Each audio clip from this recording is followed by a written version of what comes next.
kita satu bulan now, maybe around 500 million reach per month now, 500 500 million. juta per bulan. 500 juta. Tapi satu hal yang saya ingin perdalami sedikit ketika Bang Ari bilang great team. So how you identify the talent, Bang Ari? A great team. Okay.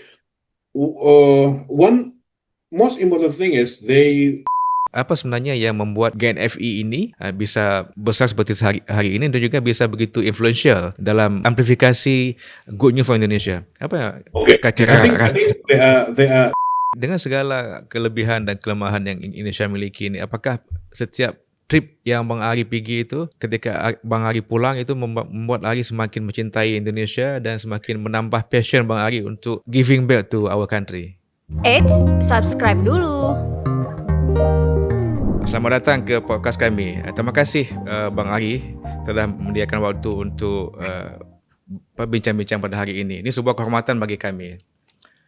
Akhari Hananto ini merupakan seorang tokoh yang sangat dikenal di Indonesia. Dia adalah seorang founder kepada GNFE dan juga banyak berbagai macam jabatan-jabatan lain yang dia miliki. Tapi yang paling penting dia adalah termasuk seorang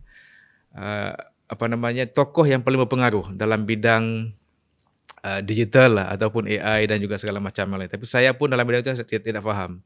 Jadi pada hari ini kita ingin sedikit berbincang-bincang dengan beliau, ingin menggali sedikit latar belakang kehidupan beliau dan juga aktivitas beliau, dengan mungkin bisa menjadi contoh bagi kita anak-anak muda apakah di Aceh dan juga di tempat lain. Jadi Bang Ari, can you share with us your upbringing, where you grew up and what shaped you sampai you become like today lah. Well, Bismillahirrahmanirrahim. Assalamualaikum warahmatullahi wabarakatuh. Terima kasih Bang Fahmi dan Sagu TV. First of all, I would like to emphasize that I am actually not that famous as described by Bang Fahmi earlier. I'm really just an ordinary and commoners. I live in Surabaya now. Saya lahir dan besar di sebuah tempat yang dingin di lereng Gunung Merapi di Yogyakarta. If you know, Yogyakarta is the center of culture of Java.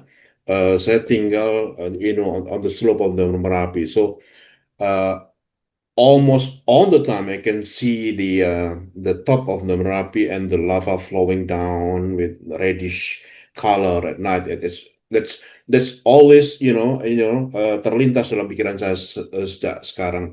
So saya tinggal di sebuah desa namanya Wonosalam, dan 99% of the people that time was farmers, local farmers. They have lahan yang sempit and they farm di situ, menanam padi, menanam jagung, menanam kacang-kacangan, menanam sayuran, etc. And I thought to myself that was the time, that was the heaven of the earth, where the scenery is truly amazing, green with the amazing Mon Merapi, one of the most active volcano in the world. Every day I can see that, and the weather is, the temperature is really cool. Everybody smiles, everybody happy, everybody knows everybody respect everybody, and that's what I saw at the time. So itu yang membuat saya kemudian, I think that shaped me until now, that the DNA of Indonesians, especially in the area I was born and raised, the DNA was uh, saling menghormati. uh, mereka happy dengan kehidupannya, even though they're not rich at all, tapi mereka happy. Then apa namanya, they are hardworking people. So it's really common. Dan kalau saya pagi-pagi masjid jam 4:30, and then after that, tens of people are going to the farming lands and doing works, and then istrinya atau anaknya nanti mengirim makanan ke sawah, dan they eat together. That's the heaven of earth, I imagine now. So I was born in the environment. I was raised there until saya pergi kuliah, and then yeah. So that thing is actually, I'm not actually, saya bukan orang pandai, orang cerdas, but I was raised by a very great mother and father, and then I was raised in an environment that shaped me to be, you know, selalu bersyukur terhadap apa yang saya punya, even though I'm not the haves, tapi saya bersyukur apa yang saya punya, and then sabar atas segala tantangan yang apapun hambatan yang saya hadapi every time. So that's all about me, Abang Wahmi. Nanti, bear in mind nanti kalau saya menjawab tidak ada titik komanya, so ya, be prepared. Nggak masalah. Kami malah suka kalau if Abang lagi bisa bercerita sebanyak-banyaknya lah. Kemudian apa yang misalnya membuat Bang Ari sampai kuliah dengan apa namanya apakah orang tua Bang Ari mementingkan pendidikan dan dia mendorong semua anak-anaknya untuk belajar? Yeah. So I think ini dialami oleh banyak orang Indonesia, terutama orang Jawa ya terutamanya. Jadi most orang Jawa dulu kalau saya SD, siapa yang bapak ibunya petani? Most of the children, all the children say, bapak saya, ibu saya petani gitu. And then at the same time, waktu itu ketika kita sudah sekolah, and then sometimes kita malas belajar, sometimes kita bolos sekolah, sometimes kita nilai rapornya tak bagus gitu, dan my mom or my father would scold me, and they say, kamu mau jadi petani gitu. So that was the mindset of my father and my parents. They didn't want me to be following their path as petani di kampung, yang bekerja keras, berkeringat all the time, tak ada libur, tak ada lemburan, tak ada asuransi and such. They want me to do better in my life. So itulah mereka, makanya I was actually one of satu keluarga di kampung itu yang dipaksa, betul-betul dipaksa oleh orang tua saya untuk, satu, pergi sekolah, kedua, beli banyak buku untuk belajar di rumah. Waktu itu belum ada kursus atau apa, belum ada ya. And then, mereka punya target, you have to do this, and to get this result. Resultnya apa? Satu, juara kelas, and nilainya bagus, math bagus, English bagus, things like that. So my parents wasn't a very educated people, but they know kalau saya, tak belajar bagus dan nilai saya jelek di sekolah, then I would end up like them. Itu mereka yang pikir. So itulah mengapa to me, yes, education was everything for them. Even though waktu itu saya kuliah di kampus swasta, which was not very cheap, but my father, was committed to, you go and don't worry about everything else. I'll take care of that. So here I am. Yeah. Jadi dalam keluarga ini yang lebih berperan dalam pendidikan ini apakah ayah atau ibu Bang Ari? My mother, of course. My father was mostly pergi ke ladang every day, setiap hari sampai mungkin siang sholat zuhur, and then pergi sawah lagi, and then beliau sholat asar tuh di sawah, di sawah. Kita punya sawah tuh cukup besar. Kita punya maybe around 7 hektar something. Nah, ditanami macam-macam, ada padi, kacang, jagung, sayur-sayuran, and such. So it took a lot of efforts to grow the farm, to maintain the farm, to man the farm. So beliau pulang malam. So ketika saya pergi berangkat sekolah, my father was already in the farm. Hanya ibu saya. And then ketika saya pulang, saya ketemu bapak saya sebentar before bapak saya ke sawah lagi. So I was actually met my mom a lot more often than meeting my father. So I was from my mom parts, beliau berasal dari keluarga yang lebih berada gitu kan, kemudian saudara-saudaranya juga lebih lebih educated gitu ya, saya bilang. So that's why, and then a lot of people, my siblings too, say that I inherit most of my mom's sifat-sifat, halus, alim, suka memberi, soleh, dan such gitu. So yeah. Alhamdulillah, you have a wonderful family. Only later on kita realize bahwa peran mereka sangat besar dan Very much. only after you become the parent baru kita menyadarinya. Nah, sekarang ini kita kembali waktu Bang Ari kuliah. Abang Ari kuliah di mana dulunya? Ambil jurusan Saya apa? di Jogja, di jurusan manajemen, ekonomi manajemen. Oke.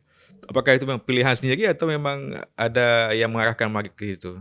Oh, tidak ada yang mengarahkan. So actually my parents, my mother and my mom, they kind of stopped directing me to go sampai SMA. So karena mereka sendiri, ibu saya itu lulusan SMP, bapak saya lulusan SMA. So beyond that was, outer world to them.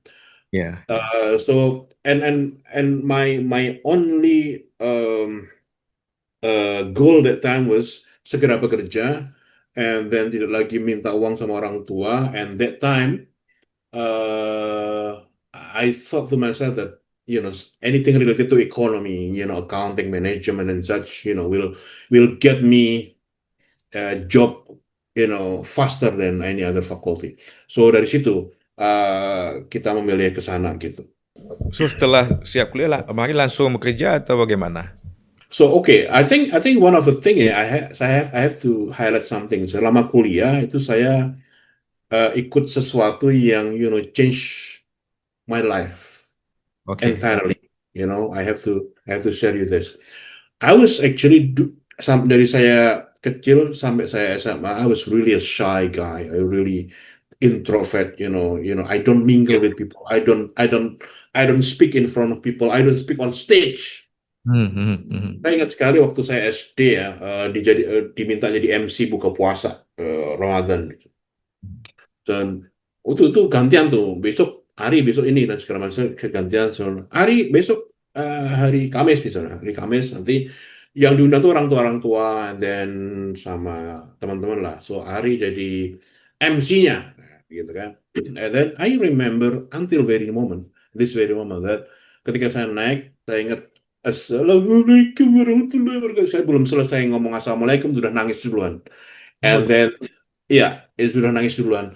And then setelah itu, I remember that the buka puasa was, everybody laughed at me, ketawa, guru-guru ketawa, dan orang tua ketawa. Only my mom came to me, udah, nggak usah di situ, biar gurunya saja. So saya masih ingat itu. Dan ketika saya kuliah, saya ikut resimen mahasiswa. Something that people against, resimen mahasiswa. I was trained militarily, dibentak-bentak. Then that time there was no other option than, save yourself, menampilkan diri sendiri, keluarkan your best, the very best.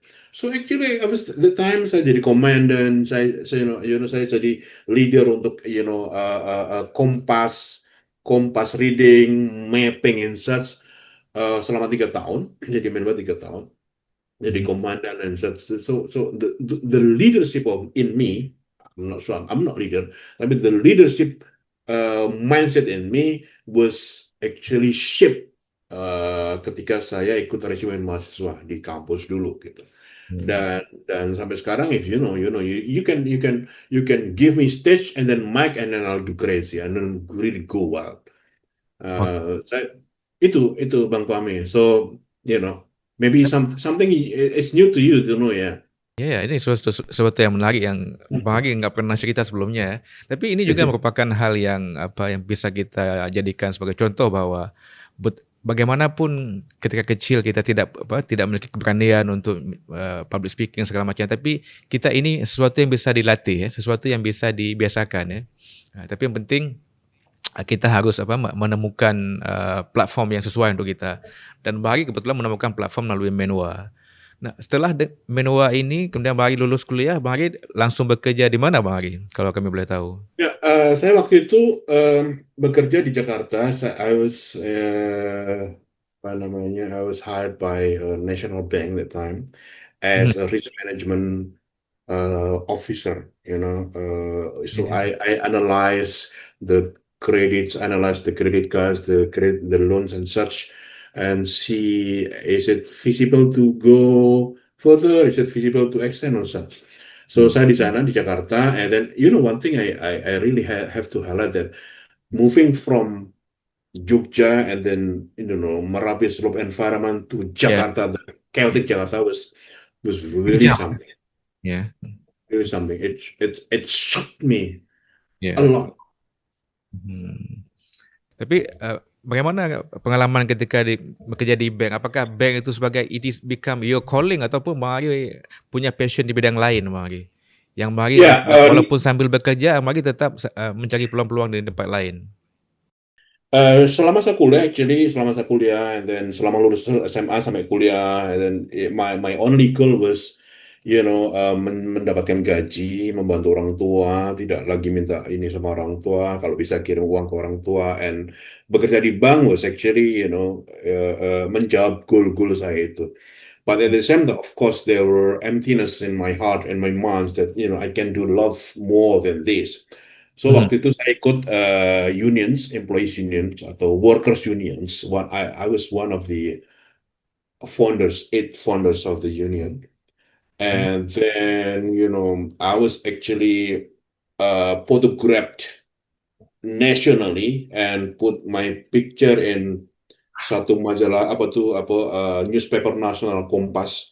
Waktu itu ada mereka Kompas tuh bikin bikin apa tuh bikin year calendar kalau tahun baru, and then Januari, Februari, and then bulan Agustus tuh gambar saya lagi demo, Yeah, gambar yeah. saya lagi demo naik gaji and such. So actually that was that's when I met a lot of people, a lot of great people, a lot of brave people, a lot of active people, a lot of innovative people, a lot of thinkers, a lot of workers, a lot of rebels and such. Working in a bank is just working in a bank, just working. You go, walk and getting paid at the end of month. But kalau itu saja saya, it was not a Okay. very memorable moment. It was okay, but not memorable. The most memorable moment was when I founded the unions, and the encounters with a lot of great people. Yeah. Kemudian I was lucky to know you, to meet you di tahun 2006 ketika Bang Ari bergabung dengan Muslim Aid. Dan menurut Abi Wilmot, Bang Ari merupakan seorang anak muda yang sangat potensial dan juga memiliki passion yang sangat kuat dalam bidang kemanusiaan ini. Nah, bisa Bang ceritakan bagaimana sampai Ari bisa bergabung dengan Muslim Aid? Ya, so saya waktu itu memang sebelumnya saya sudah cukup aktif di salah satu organisasi Islam di Indonesia, Muhammadiyah. Muhammadiyah kan. Jadi Muhammadiyah kalau meeting itu tidak membahas surga neraka halal haram, tidak. Mereka membahas panti asuhan, membahas sekolah, membahas rumah sakit, membahas siapa yang harus dibantu and such. But that time saya belum ada channel untuk bisa membantu mereka. So waktu itu Haji Fadlul Hilman datang ke Jogja and wanted someone to drive him, someone who speak English adequately, not good, but just enough to drive him around in Jogja during Gempa Jogja 2006 in May, 26 May 2006, and wait, this is 19 years, like almost exactly 90 years ago. Right, And right. saya ketemu beliau bulan Julai, tanggal 2 bulan Julai 2006. Bulan 3, and then kita drive around, and he asked me a lot of questions from lifestyle, from music, from Islam, from Palestine, from ideology, from the government, from the economic condition and such. And then ketika kita maghrib mau berhenti dan kita mau sholat ya, okay, just drop me off, and then kita ketemu lagi besok, you are hired. So awal-awalnya kita nggak ngomong bahwa I didn't even apply for the job, I didn't even send any CV or resume. But then you are hired, you please help me, develop Muslim in Jogja, you are the manager. So that's when I met him, and then I joined Muslim Aid, and I enjoyed one of the most memorable, one of the most valuable lesson in my life yeah, quite chunk of time, like Yeah. 2006 until 2009, 3 years. Ya, in that way kita lucky karena kita punya mentor yang sebaik Abi dan sesabar Abi dalam mendidik kita. Tapi satu lagi yang saya ingin sampaikan kepada Bang Agi bahwa cara Abi itu memang that is so Abi. Abi memang dia ingin menemukan satu orang yang bisa klik dengan dia, yang bisa memiliki mindset yang sama. Then when you have the mindset, Abi tidak berapa peduli apakah kita punya skill set atau tidak, karena bagi Abi skill itu bisa dilatih. Tapi you have to right the right mindset, itu yang pertama. Nah, kemudian kembali ketika di Muslim Aid, saya ingat tahun 2007 itu Bang Ari dengan kawan kita Karim ya. Muhammad Karim Wirasaputra. Halo, Karim. Ya, Hari Karim, Abi mengirim Bang Agi dengan Karim ke Solomon Island, Kepulauan Solomon setelah tsunami waktu itu. Nah, masa Abang Agi ceritakan apa sebenarnya yang membuat Abi ingin mengirim Bang Agi ke sana, dan apa lesson learn yang Abang Agi dapatkan dari Solomon Island tahun 2007 itu? Oh, Solomon Island was a life-changing moment for me and Good News from Indonesia. Let me tell you something. I was in the mosque that time during Salat Maghrib, and Yeah. then I saw some missed calls in my handphone that time, and then setelah sholat saya baru call back. It was Abi calling me like 7 times. Saya tak bisa pick up because saya sedang sholat. And then saya, what happened? Well, you have to go to Solomon Island tomorrow. Push Solomon Island. Wait. Let me check the map. I check the map. Push Solomon Island jauh, betul gitu kan. And then why I should go there? Why? Because you need to bring the name of Islam to the world gitu. There will be many international journalists, international media covering this tsunami in Solomon Islands. Okay, I'll go. Then, but I cannot go alone because I need someone to help me. So Karim diajak and he was available. So kita terbang dari. So actually, the idea was that Muslim Aid was actually really small organizations worldwide compared to other humanitarian organizations, but it was quite influential in Islamic world and Islamic communities in UK. At that time, ada satu organisasi dari Kanada namanya Global Medic, and saya lupa namanya siapa ya. Michael. Ya, bosnya Global Medic tuh, saya lupa yang orang India tuh. And he said to me that I bring the gears, I bring the water purification system and such, and you build the kerelawanan, the volunteerships from Solomon Island. Okay, so kita pergi ke beberapa tempat di Solomon Islands, and I met a lot of local people there, and they saw me, doing things like praying, sholat, and such, di pinggir jalan. Not that I wanted to show them, but they saw me, and then they asked me a lot of questions. And satu jurnalis, I can't remember, maybe from Reuters, asked me, "Oh, so you're Muslim?" Yes. So, where are you from? Indonesia. So you an experienced tsunami expert from Indonesia. So saya dibilang tsunami expert dari Indonesia, pasal tsunami di Aceh jauh lebih. You got to say yes. Yeah. Well. Then. So where you from? I'm from Muslim Aid, and then dia bilang, so kenapa Muslim organisasi? I want to say that this is the spirit of Islam. You know the rest lah. And then it was quite viral in media. Belum ada sosial media waktu itu, cuma ada Friendster, and that was not for. Ada blog waktu itu Bang ya? Ya, Friendster untuk macam Facebook sekarang, but itu just for friends, not to publish contents, tak macam sekarang. So it was quite viral. But there is one thing yang membuat hidup saya berubah waktu itu.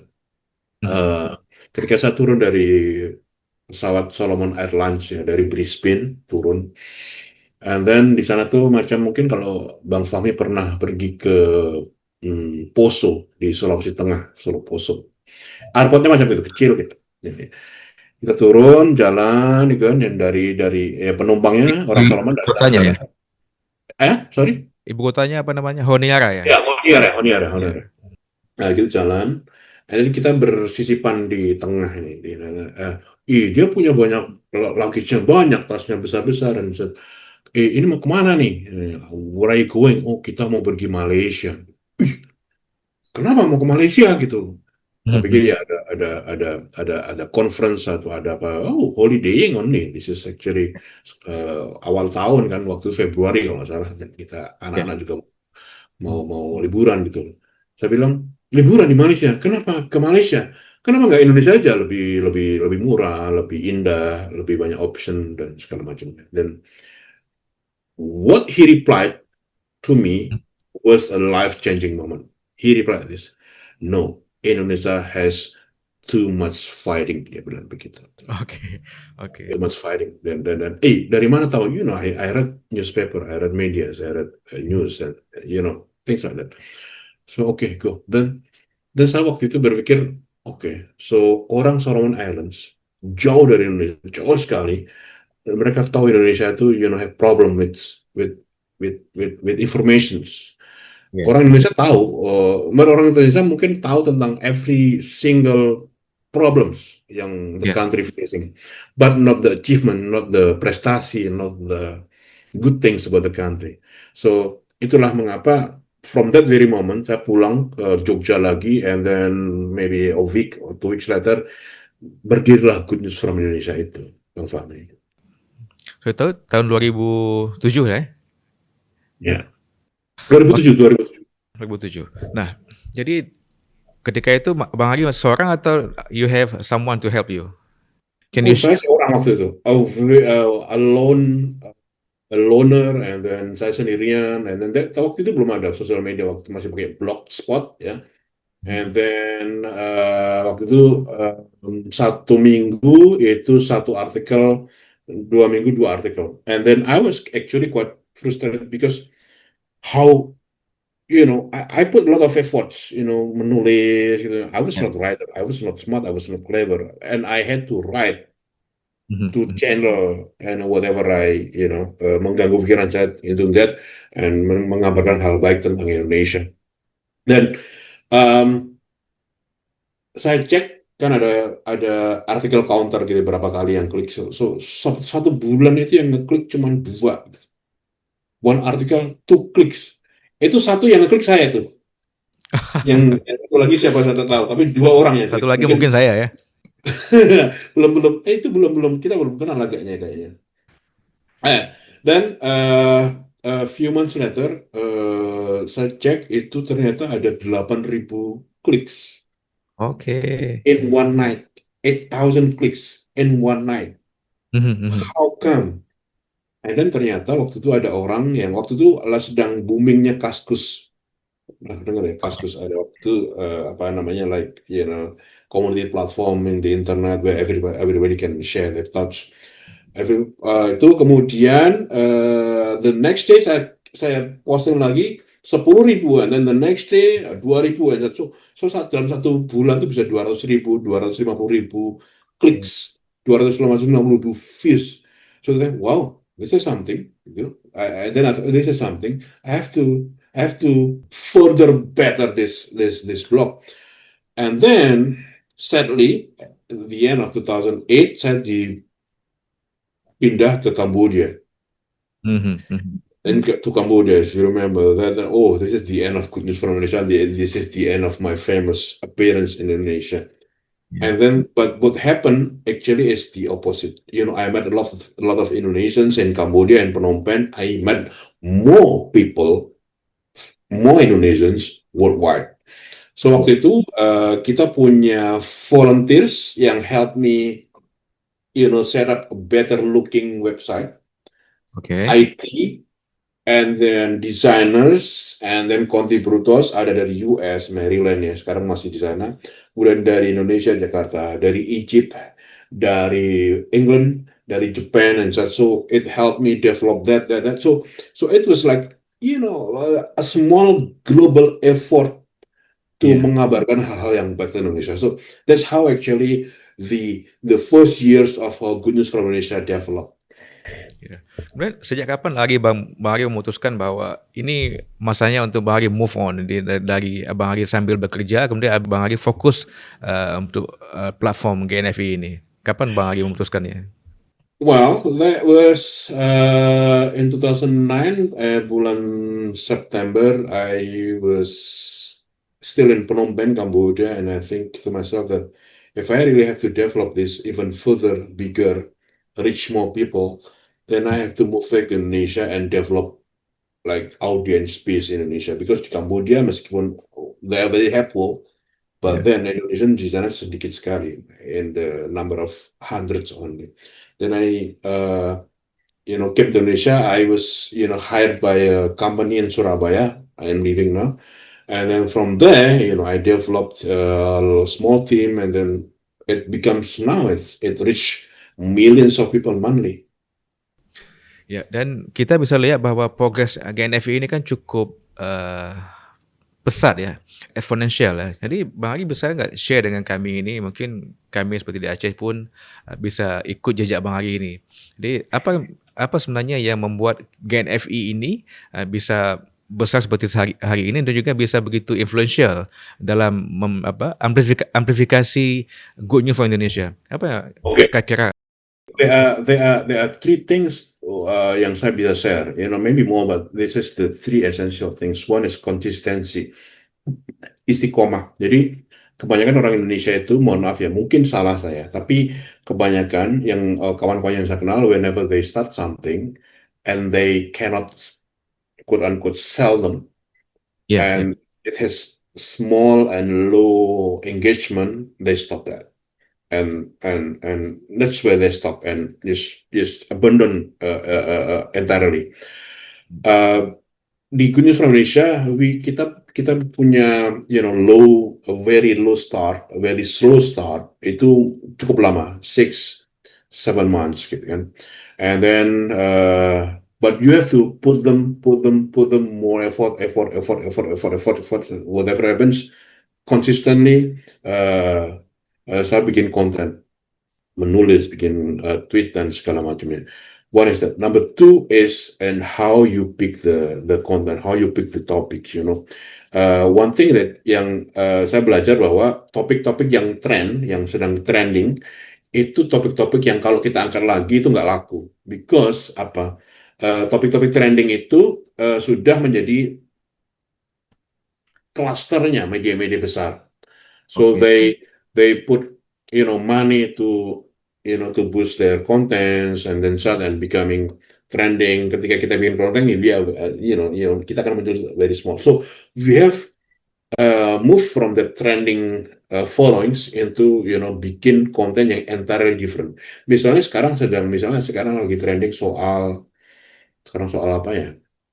Um, uh, Makan bergizi gratis misalnya ya. Saya bisa juga bikin konten makan bergizi gratis dan get a little share of audience. But then kita kalah dengan Kompas, kita kalah dengan narasi, kita kalah dengan kumparan. Mereka besar gitu. So kita bikin entirely different topik untuk ditawarkan kepada audiens. Kita angkat Wush, kereta cepat itu Wush dan segala macam. So dengan cara itu ternyata kita bisa mengambil audience, capture the different audience yang ternyata cukup besar juga. The third one is, you have to really do this, adalah make a big bang.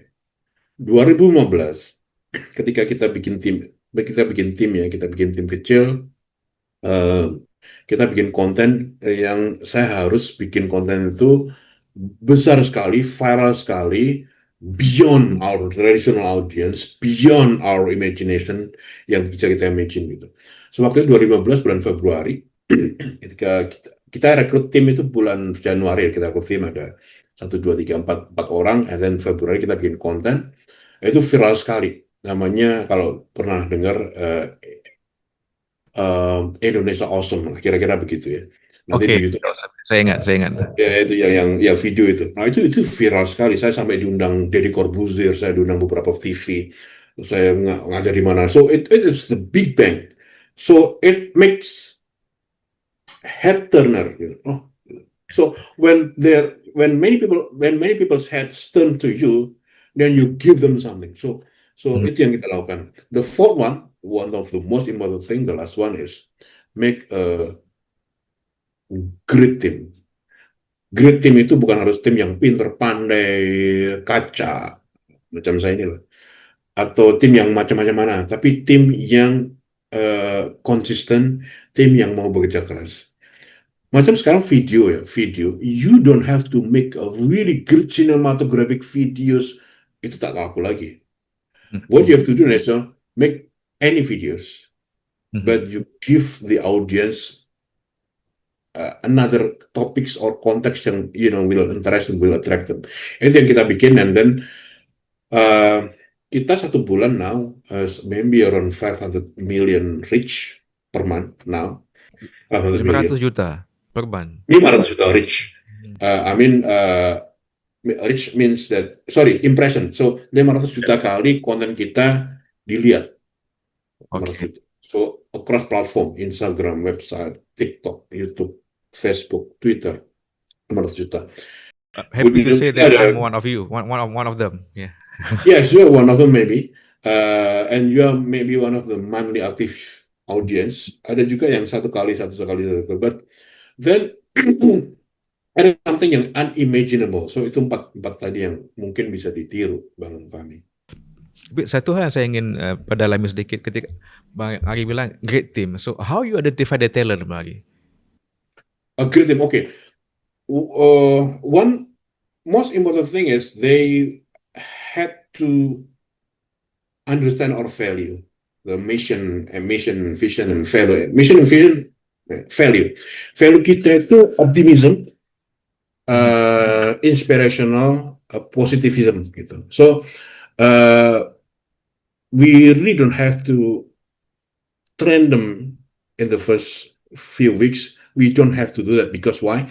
Because most of our employees itu come from our audience base. So mereka itu followers kita, pembaca kita. So 4 years. So ketika mereka apply ke kita, so we really don't have to really train them on that. As far as about the skills and such, again, we don't really see that as an obstacle. Kita bisa buat skill, apa mereka bisa develop their skill sambil jalan, and then now they can really utilize the AI to help them complete their job and such. So itu betul-betul there's no excuse untuk mereka tidak bekerja dengan happy gitu. Sekarang berapa orang ada tim GNFI ini? Kita di Good News from Indonesia itu ada Good News from Indonesia, and then ada Good Stats, and then ada C-Asia. C-Asia itu ada C-Asia Gold, C-Asia News, C-Asia Stats, and then ada kawan KNF ini community kita, community center kita ini ada 11.000 members, and then members lah, volunteers kita 11.000. So kita ada beberapa tim ini. Di situ kemudian ada marketing, kemudian ada public relations, dan kemudian ada ada freelancers. Total kalau nggak salah kita ada 53, 54 something, come and go. Jadi GNFI ketika sekarang ini juga ada melakukan kolaborasi dengan berbagai pihak. Jadi kalau ada mungkin kami di Aceh ini tentu sangat mengharapkan pihak GNFI bisa lead kami untuk at least follow your footstep lah. Oke, so kita bekerja sama dengan media-media lokal di berbagai daerah ya. Kita bekerja sama dengan media di, for example, Padang Panjang, kita dengan Tasikmalaya, Sumedang, Kepulauan Tanimbar, dengan Ambon, dengan Tanjung Selor, Kartara, dengan Ternate, yang sekarang saya nggak tahu Aceh atau nggak, ada nggak tuh. So if you are really into this, we can invite you and feature whatever you make in your media in our website, and then kita bisa kolaborasi jangka panjang to reach more audience, to reach more national audience. Kita sudah ada mungkin ada saya nggak tahu 12 atau 13 local media yang jadi masuk dalam good network kita. Kemudian kita juga ada namanya sedang kita bikin sedang kita bikin entity-nya namanya Homeless Media. Jadi media-media yang besar di daerah-daerah, tapi mereka tidak punya induk gitu. So kita kumpulkan mereka dari, ya so far masih dari Jakarta, Jawa Barat ya, info Sumedang, info Cianjur, info Bogor, kemudian yang lain kita kumpulkan, dan mereka really really really big. Tapi mereka nggak punya induk. Mereka Mhm. kadang-kadang punya website juga. Ya, so kita kumpulkan, kita bikin Baik, baik. namanya GNFI City Community something gitulah. Saya lupa.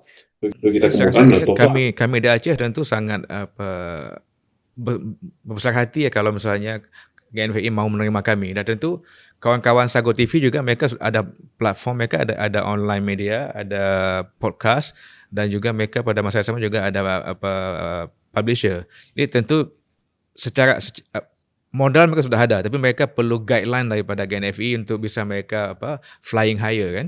Nah, Ya. Saya pikir nanti untuk teknis seperti itu, I really have to fly to Aceh one day. Insya Allah kalau saya diberi rezeki.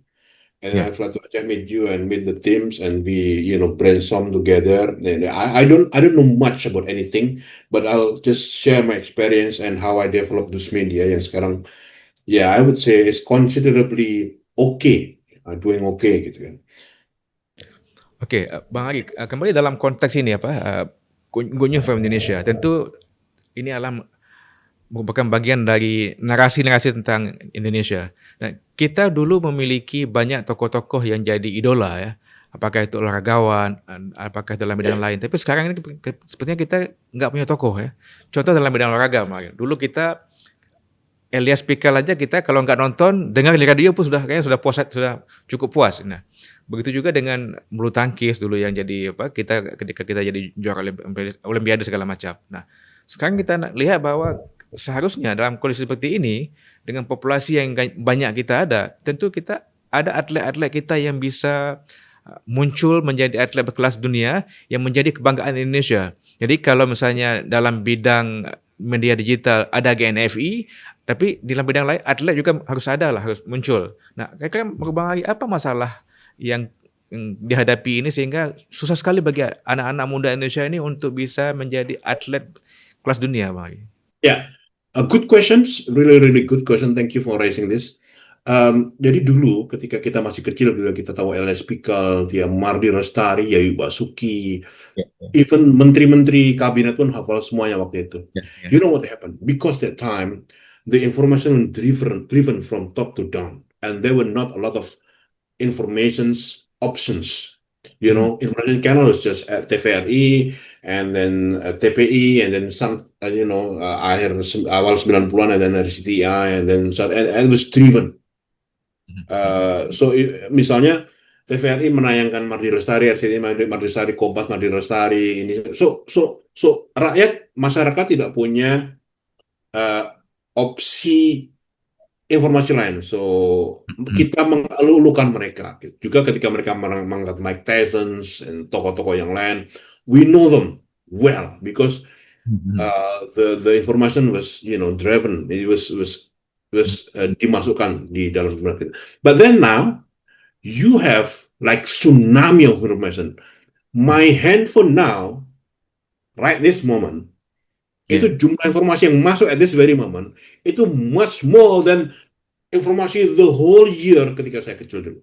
And you can imagine. So it's the era of distraction. For example, if Bang Fahmi mengangkat tokoh-tokoh Aceh misalnya, siapa misalnya Daud Boruh misalnya ya, misalnya mau diangkat, you make a lot of video for them, you providing experience video for them, the infographics and the writings, really good article about him. But at the same time, other content creators, develop contents about K-pop, about movies, about other things. So your audience mau tak mau harus kena distract itu. Distract this information. What you have to do is you really have to make your content stand out. Your audience really I have to see what Sago TV created. I have to see the Daud Boruh series because this is nicely done, greatly done, well captioned, well copywritten, and everything. If not, mereka akan distraksi dengan konten yang this is what happened in Indonesia. So, um, this is a big challenge for everybody, not only in Indonesia, but also anywhere else di manapun. And kalau kita ngomong sosial media and such, then you will see the elaborative challenges. Ada polarisasi, ada distraksi, ada dan lain-lain. So this is what happened normally.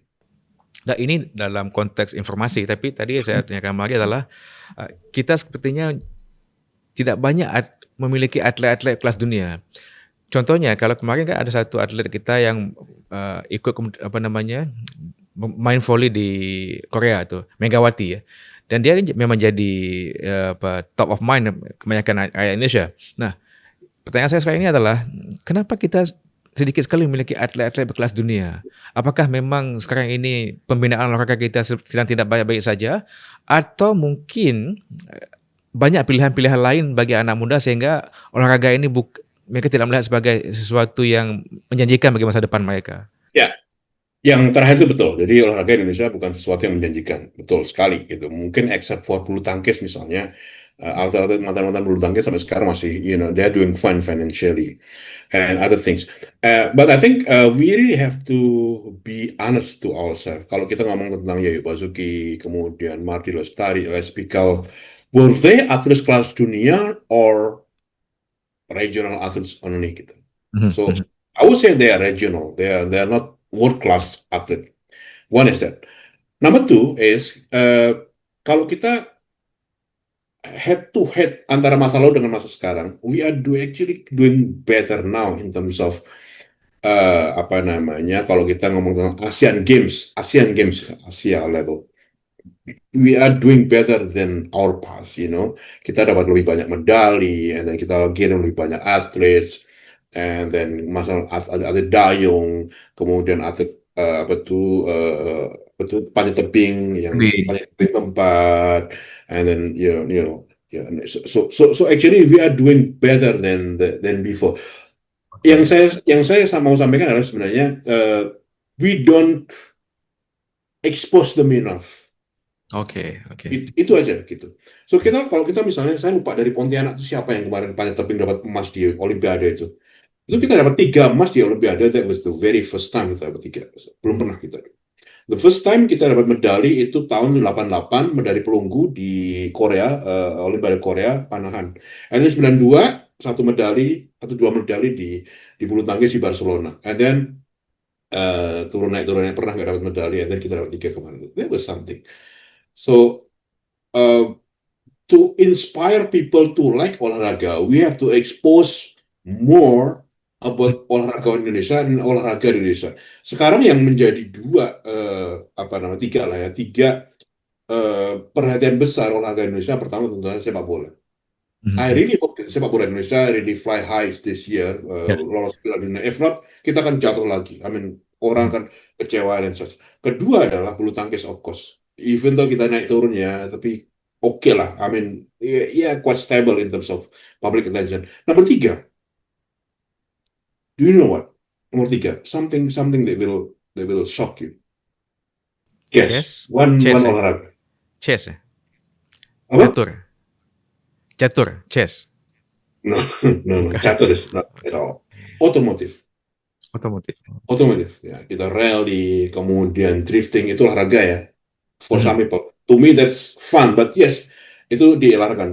Kalau Bang Fahmi bilang anak-anak muda Indonesia sekarang ini itu sangat menyukai otomotif. They don't have mobil di rumah, but they really like otomotif. To see the video of new cars being launched, to see celebrities bikin konten about their cars, itu views-nya di YouTube itu jutaan. Internet 12 jam yang lalu diposting, views-nya udah jutaan gitu. Kalau Bang Fahmi ke Jawa, ada pameran modifikasi mobil, you know what happened? Tiketnya sold out within hours, and then people lining up, queuing up like very long untuk bisa masuk ke venue. And then itu dilanjutkan dengan prestasi-prestasi orang Indonesia di bidang otomotif ya. Ya, terutama mobil, ya, drifting, kemudian rally dan sebagainya. Kemarin ada umur 16 tahun, orang itu Farel namanya, itu juara drifting di Thailand. Kemudian ada lagi orang Jakarta, itu si Zico, itu juara di Singapura, juara di Jepang, juara di China, dan segala macam. People don't know, people knows that because ini digital era, mereka menyukai otomotif dulu. Ketika ada orang yang stand out, they give so much appreciation. So tiga itu Bang Fahmi yang menurut saya bisa kita something yang menjanjikan di masa depan. Ya. Satu lagi mungkin yang kurang mendapatkan expose adalah banyak anak-anak muda Indonesia yang menjadi katakanlah dosen di luar negeri ya, dan mereka juga tidak banyak diberikan expose. Dan antaranya kan ada juga kawan Bang Ari yang di Malaysia ya, Profesor Nangkula ya. Jadi You know him, what man. should we do? Ya, saya kebetulan belum sempat jumpa dengan beliau Bang Ari. You really should have to meet him. Ya. Dia di UCSI now. saya ya. Aha. Nanti kita ketemu bareng di sana, insya Allah. Insya Allah. Dan juga banyak juga anak-anak Aceh sendiri yang menjadi dosen di berbagai negara, tapi mereka pun yang kenal mereka cuma kawan-kawan dekat dan orang kampung mereka, yang lain mungkin belum mengenalinya. Dan inilah mungkin tugas kita juga untuk menyampaikan ke publik bahwa look, we have this talent di luar negeri kan. Yeah. So actually not only that, tugas kita menyampaikan buat our great people yang bekerja di luar negeri, dosen-dosen, orang-orang peneliti-peneliti di luar negeri, menyampaikan is one thing. Tapi menyampaikan and then being read, being viewed, being captured oleh many people. So this is the key one. Many people, many audience is the real challenge. Menyampaikan is one thing, but how to make information yang kita sampaikan reaching a lot of people is something. So this is the challenge I said you earlier, because I think orang-orang yang punya niat baik menyampaikan hal tersebut sudah cukup banyak ya. The only problem is the way they menyampaikan, how they package the menyampaikan itu kurang bisa diterima oleh orang banyak karena kontennya kurang bagus, quite boring, fontnya kurang bagus, angle-nya terlalu klise and such. So untuk hal ini saya pikir ini tantangan kita bersama. Saya pikir di Amerika Serikat juga, di negara-negara yang maju juga, ya, orang-orang hebat itu tidak mendapatkan tempat di media, di mindset orang, because it's really hard to make those kind of information interesting for many people. Oke, kemudian kalau boleh Bang Ari share dengan kami lah. Saya tahu Bang Ari sekarang ini hampir setiap minggu ada engagement di luar daerah ya. Dan dalam event-event itu apakah Bang Ari talking about the media and digital media, ataupun Bang Ari talking about AI? Bisa Bang Ari share dengan kami? Okay, so yeah, I am the man of a very general person. You know, I'm not specialist. I talk a lot of things. You are generalis. Saya talk. You are generalis. Ada satu buku tuh David Epstein, dia bilang generalis. Ya, generalis. Saya generalis. So minggu lalu saya share about AI to dosen-dosen di Surabaya. You know, like maybe 20-30 dosen. Saya speak about AI and the development of AI and the current state of AI and how to use them to AI. And then kemarin pagi ini saya Zoom dengan kawan-kawan di Bali terkait dengan pariwisata, terkait dengan tourism, terkait dengan how to maintain Bali's image internationally. And then beberapa hari yang lalu, mungkin beberapa minggu yang lalu, saya Zoom dengan kawan-kawan dari seluruh dunia ya, some countries like India, China, US, Japan, Malaysia, Indonesia. But sustainability, more to environment, and then about digital media, about how to macam gini, and then about diplomatic, about history and such. So you can pin me in one topic. You can ask me to go to Aceh. Let's talk about history of Ottoman. Yeah, I can do that. Misalnya. So itu, tapi one of the things ketika saya pergi saya kadang-kadang menolak juga ketika saya diundang untuk talk about something kalau itu bukan atau saya tidak bisa, I'm not really into that. Macam ketika saya dimintain ngomong tentang carbon trade misalnya itu. I know about carbon trade, but I'm not the expert of that, and I'm not willing to go deeper about that. I was invited by beberapa bulan yang lalu di Makassar, and I didn't go because that's not my expertise. About EV, yeah, I know about EV. I read a lot. I write a lot of EVs. I bikin konten banyak tentang EV, but I'm not the one you want to talk to about EV. Something like that, Bang Fahmi. So Oke, kemudian dari kita tahu bahwa Bang Ari travel all over the countries, all over places di Indonesia ini. Nah, apa yang lesson learn dari Bang Ari dapatkan dari setiap visit Bang Ari ke daerah-daerah itu, dan ada tempat-tempat yang Bang Ari yang longing Bang Ari ingin kembali lagi ke sana? oke. Saya jawab yang terakhir dulu ya. Mana-mana tempat yang ingin saya kembali ke sana. Aceh is one of them. Aceh is one of not only beautiful place, beautiful people, beautiful delicious food, but also I have memories in Aceh, and I really have to back to there. And maybe I'm giving back something to Acehnese. I don't know, but I really have to go back to Aceh. And then Banda Neira, Banda Islands. Banda Neira. It's Banda. I went there in 2018. And sebenarnya tahun 2020 tuh rencana mau ke sana, but then COVID. And then saya belum ke sana lagi, but insya Allah tahun depan saya bekerjasama dengan mungkin Universitas Muhammadiyah di Maluku untuk pergi ke Banda Neira untuk doing something there. And then Sulawesi is one of the places that you really have to go. It's really, really diverse. It's really, really beautiful. Dan Sumatera Barat, of course, it builds memory. Dulu waktu saya kecil, saya menyibukkan diri dengan membaca buku-buku pujangga Sumatera Barat. And and I have a special connection with orang-orang kawan-kawan dari Padang Panjang. Saya menulis tentang tentang Padang Panjang back in 2017 or 18, saya lupa ya. And it created a splash, sampai sekarang. And then mereka mau bikin tugu about that, and they now this year mereka akan review tulisan itu di kampus-kampus, dan saya diundang ke sana. Mereka bikin tugu about that, not about me, but about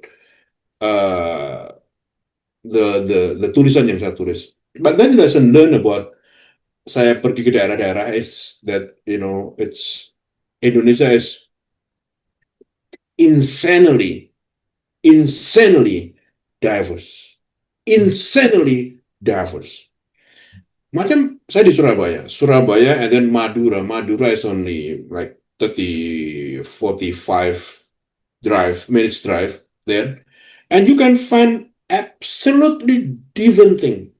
Makanannya beda, kostumnya beda, adatnya beda, bahasanya beda, tulisannya beda, nama-namanya beda, the way they embrace Islam beda, rumahnya beda. It's only 40 menit.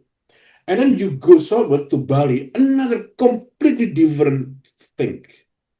Kemudian kalau kita ke Pulau Alor itu di NTT, kalau kita dari Kupang terbang pakai pesawat ATR itu 30 menit.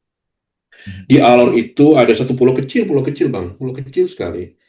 Mungkin ya kecil lah mungkin. And then di pulau itu ada around 56 bahasa. Jadi satu kecamatan itu bahasanya beda.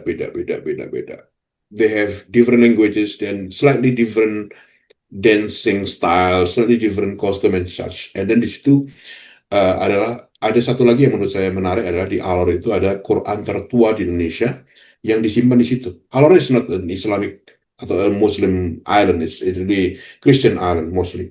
But there is small Muslim communities di coastal area. Di situ mereka menyimpan salah satu Al-Quran mushaf tertua di Indonesia dari Kesultanan Ternate dulu. Itu so diverse. And then one is that insanely diverse. Number two is that I have to say this is not a good thing, but the gap of development between cities and daerah it's really, really huge. If you go from Sudirman, Tamrin, Rasuna Said, Karasubroto, and then you go eastward 1 jam ke Muara Gembong, Bekasi.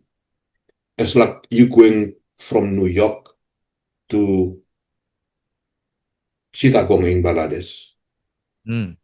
That huge gap. So ini pelajaran yang menurut saya perlu ini. And then dari kita ke daerah-daerah itu kita juga belajar tentang selain gap ya, tentang challenges like kemiskinan, and then gap edukasi. And then if you go to places like Papua, they really have difficulties in connecting to internet. While in Surabaya in Surabaya, Jakarta is you are already in AI era here, but in those places it's buka Instagram aja lama begitu sana. Kira-kira. Dalam konteks ini, apa yang kira-kira bisa kita lakukan untuk just to bring the gap ini semakin kecil, Mak, ya? Of course, to Ya, hilangkan. saya pikir one of the things is that we have to build the awareness among people. Macam there is problem. Kalau kita ngomong ya di Indonesia itu this is the challenge yang dihadapi di Indonesia. Misalnya pemerintah ngomong, oh ekonomi kita tumbuh 5%, jadi GDP kita grow by 5%. Oh, very good. Wah, Indonesia juara gitu. That's very wrong. If you go to Vietnam, it's a good Manila. If you go to Laos, it's nothing. They grow by 7%, 8%, 6.7%, just like that. Oh, itu perlu kita. So disitulah kita munculkan ada CACS stats. We want nations to benchmark Indonesia to other countries' achievement, to other countries' challenges too. Macam Malaysia kalau kita lihat Kuala Lumpur dengan Jakarta, I don't see so much different. Kuala Lumpur is better, but Jakarta also really, really advanced and metropolitan city. But if you travel from Kuala Lumpur to Negeri Sembilan to Perak, you'll see developments and the great roads, amazing developments. The gap is like this, okay lah. But if you go from Jakarta to Cianjur, to Tangerang, to Pandeglang, itu benchmark yang mau kita lakukan. One is that. Number two is salah satu upaya yang paling bagus, paling cepat untuk mendukung, terutama untuk distribusi pendapatan adalah through tourism. So kita alhamdulillah ya mulai mengangkat lah tourism sites beyond Bali, Sumbawa, kemudian Tanimbar, Banda Neira, Maluku Utara, and kita angkat mereka. So people look at not only going to Bali again, but see, these places are really also beautiful and they are less crowded. Thanks banget, Bang. Oke. Dan dengan segala kelebihan dan kelemahan yang Indonesia miliki ini, apakah setiap trip yang Bang Ari pergi itu, ketika Bang Ari pulang itu membuat Ari semakin mencintai Indonesia dan semakin menambah passion Bang Ari untuk giving back to our country? Yes, of course. You know what? Di Indonesia itu dulu pernah ada wacana untuk wajib militer. Like mungkin di Singapura ada National Service NS, di Malaysia ada something lah. Itu ada ya, apa namanya itu di Malaysia? Malaysia namanya PLKN ya. Kan. Jadi kayak wajib militer. Nah, tujuannya adalah untuk meningkatkan patriotisme dan nasionalisme, kecintaan pada bangsa Indonesia itu. Wow, susah sekali mau mencintai Indonesia gitu. So, cara-cara mencintai Indonesia itu mudah saja kok. Satu, true travels. Itu kita cinta kok. Dan saya ingat ketika saya turun dari Ambon 12 jam tuh naik kapal tuh, terus turun di Banda Neira, and that was the very first time saya menangis ketika turun dari kapal, menghirup udara Banda Neira. Selama ini hanya dalam buku sejarah yang saya baca, dan that was a life-changing moment too for me, because I certainly love Indonesia much more.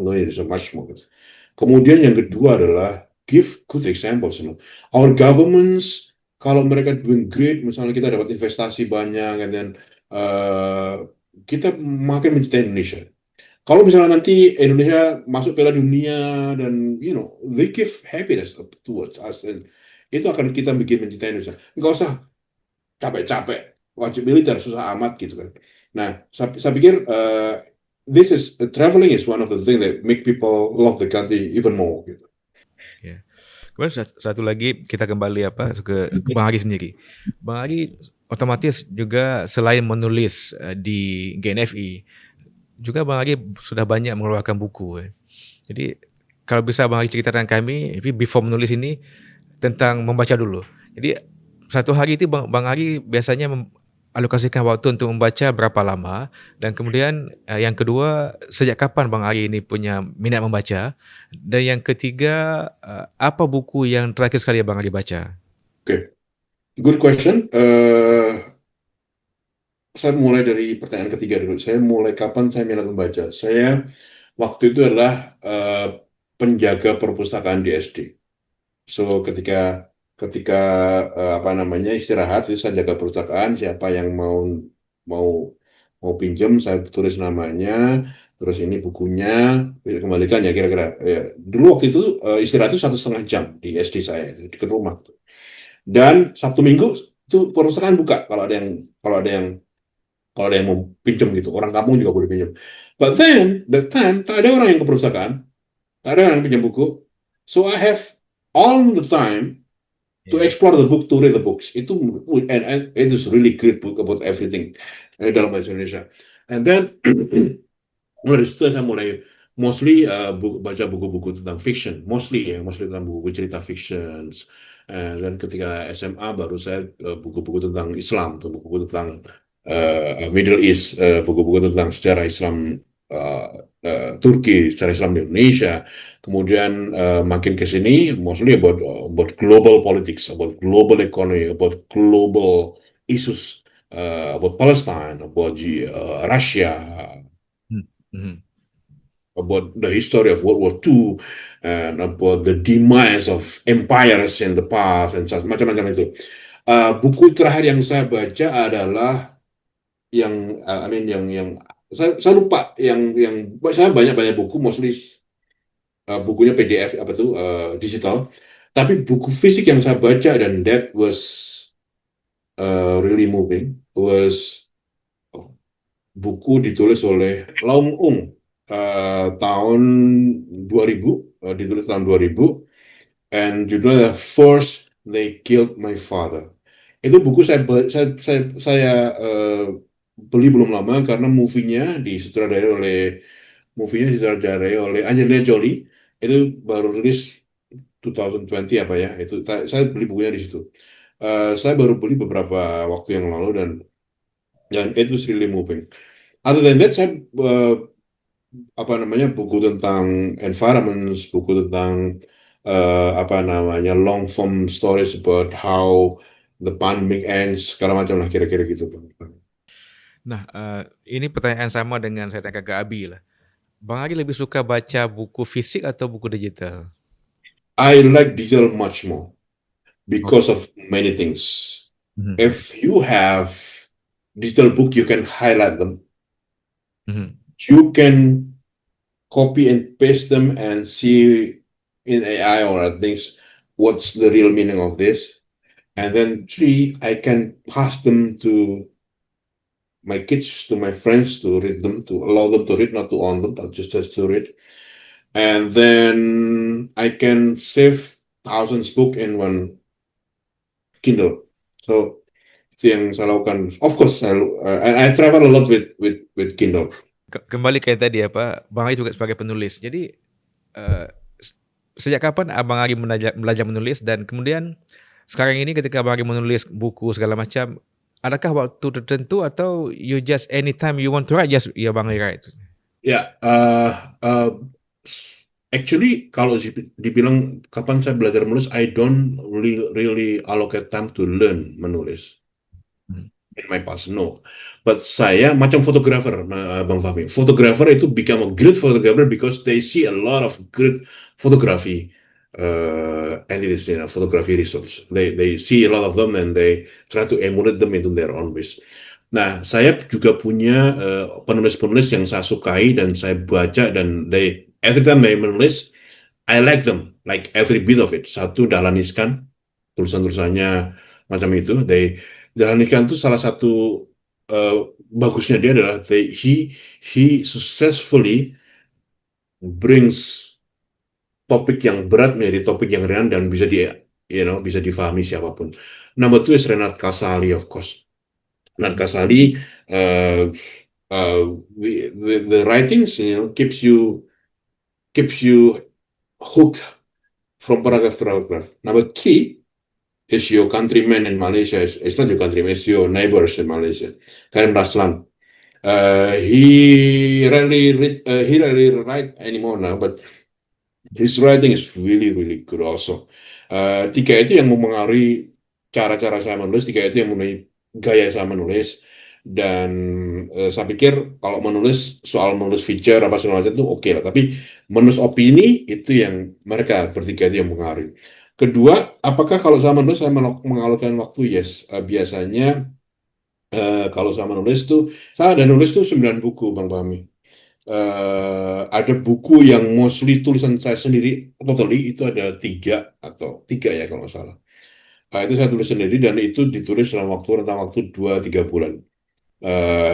Dan itu tergolong menurut saya terlalu lama bagi saya. Saya sebenarnya bisa nulis dari duduk sampai selesai itu kira-kira 3 minggu. So I allocate like 3 hours per day untuk menulis. Itu saya pernah lakukan waktu itu buku yang kita ini dengan Pak Yusuf Mansur waktu tahun 2008 atau 2009. 2018 atau 2017 saya lupa. So yes, I allocate them mostly at night, when anak-anak sudah tidur, and then saya kurang suka dengan suasana yang terang macam gini, so macam malam only my screen yang on, dan saya bisa menulis dengan flowing. Nah, sedikit trivia lah. Bang Ari kan juga seorang yang menyukai tadi Dahlan Iskan, Karim Raslan dan juga Pak Renal Kasali. Did you have the opportunity to meet all three of them? Yes, of course. Saya ketemu Dahlan beberapa kali. Ya, dia orang Surabaya, anaknya juga saya kenal baik. Kemudian saya pernah ke kantornya di Jawa Pos sebelum diambil oleh Ciputra dan Tempo. Dan ketika saya juga pernah ke kantornya yang sekarang di Swi, pernah dengaran di Swi. Ya, kantornya di depan Gerahadi itu saya pernah ke sana juga, and it's really good also. But Pak Dahlan kan sekarang susah ditemui karena jalan-jalan terus ya. Pak Renat Kasali saya ketemu pertama kali tahun 2014 atau 15 gitu di Banyuwangi ketika kita ikut bersama-sama membranding Banyuwangi waktu itu, dan kita tinggal di satu hotel dan kita ketemu di waktu makan pagi, and we talk a lot about he knows goodness from Indonesia. Dan habis itu kita ketemu beberapa kali di Jakarta. Karim Raslan, of course, one of my most admired Malaysian is Karim Raslan beside Pak Tun Mahathir ya, dan yang lain-lain lah. Saya ketemu di Surabaya, saya ketemu di Jakarta, saya ketemu di KL. I actually worked for him for quite a bit. Untuk ceritalah ASEAN tahun 2019 atau something. So yeah, Beliau ya dulu dia kantornya di Bangsar atau nggak salah ya. Enggak, tapi dia dulu di Bangsar ya, tapi kan dia juga di Jakarta banyak Karim Raslan nih. Ya dulu ya, dia punya rumah di Bali, di Ubud, kemudian di Jakarta dia punya apartemen di Rasuna Said. Tapi saya pernah diundang ke KL waktu itu untuk membantu dia develop ceritalah ASEAN. Waktu itu ada cerita Indonesia, cerita Malaysia, dan ceritalah ASEAN. For 2 or 3 months. Saya minta bantu untuk ceritalah Aceh lah. Why not? Nanti coba bikin itu, nanti kita bisa sounding di Goodness from Indonesia. Iya. Kemudian juga orang tidak banyak tahu bahwa Bang Ari juga merupakan seorang pecinta musik ya.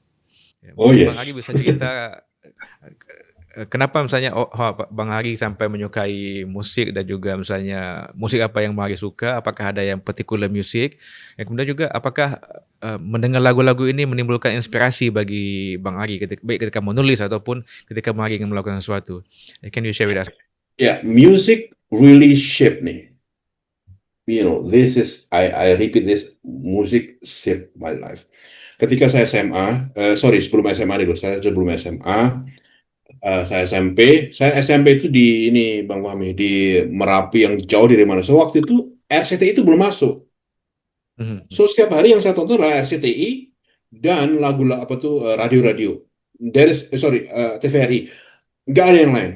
So ketika saya SMP, saya ketahuinya Roma Irama, Dian Piscesa, Dian Pranaputra, Mus Mujiono, but I like them. I like the music. And then God bless. And then ketika saya SMA, that's when everything changed. SMA saya SMA di tengah kota Jogja, and I met a lot of orang kota di Jogja. Then they introduced me to Guns N' Roses, to Metallica, to Poison, to Skid Row, and to Sepultura, and I listen to their music, and then waktu itu saya mulai belajar main musik, gitar and drum. So when you master them, you master main gitar and drum, it changed the way you enjoy music. Hmm. You don't only listen to them, Mhm. but you immerse into music, imagining yourself in front of in front of many people, on stage, and it's completely different.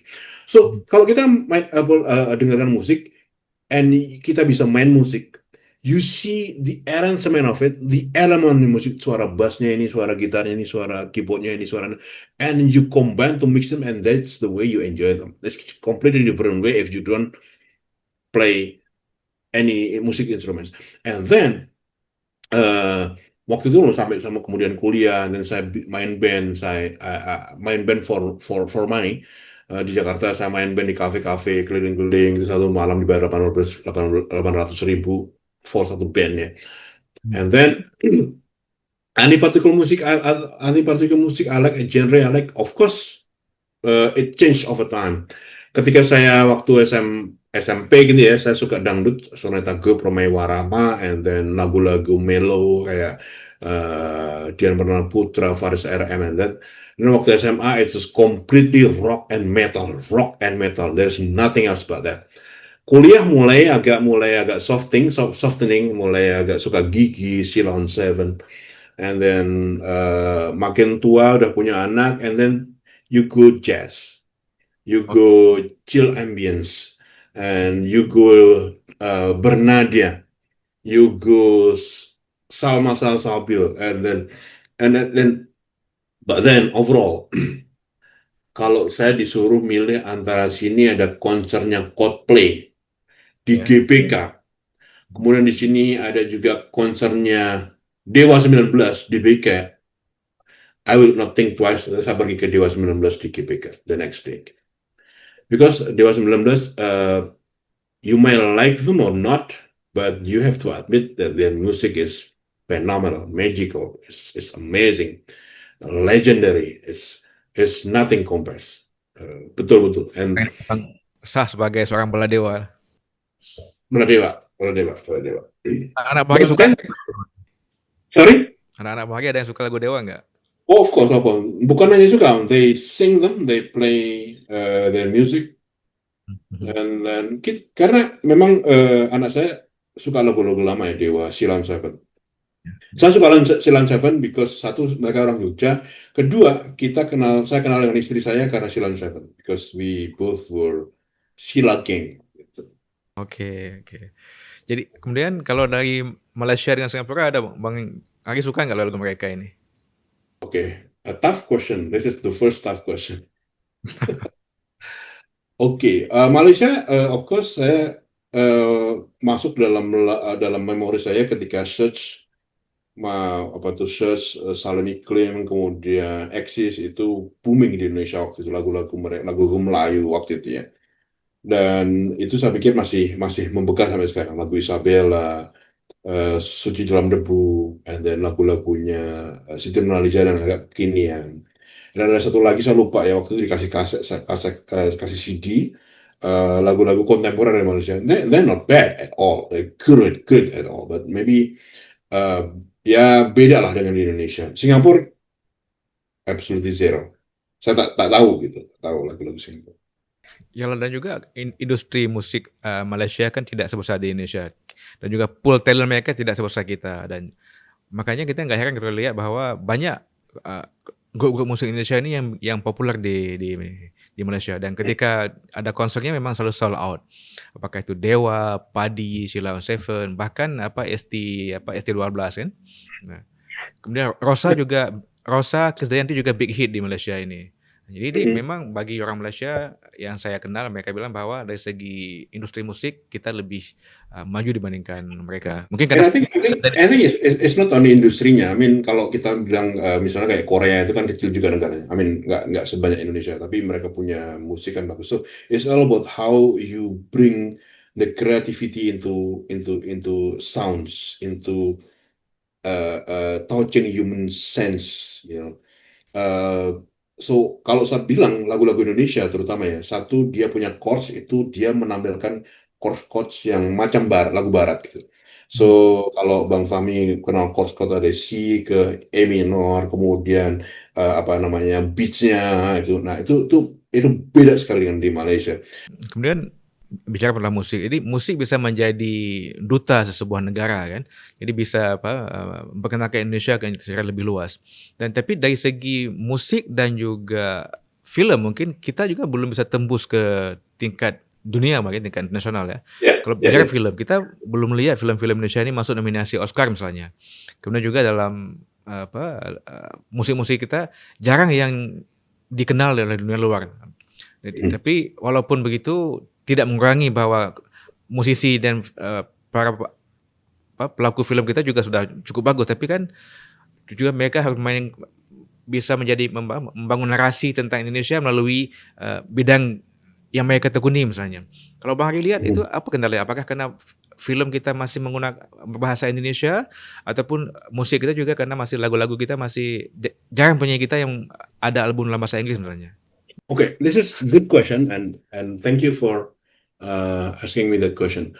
Ini adalah era di mana apa namanya dulu ketika film terkenal untuk you cannot create popular movies, best-selling movies without you apa namanya menguasai marketingnya, menguasai channelnya, menguasai distributionnya. So dulu yang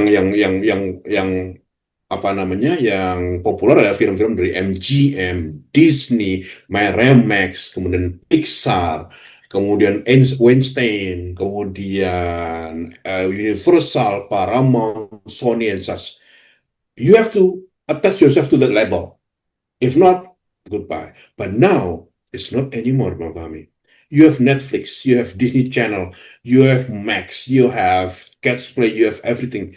And then that's actually the very moment your movies can be watched elsewhere in the world, anywhere in the world, anytime, literally free. You know, you have to just pay subscription, literally free. And actually, kalau kita bilang musik-musik Indonesia, Malaysia belum bisa booming, now this is the changing era. Macam lagunya Bernadia,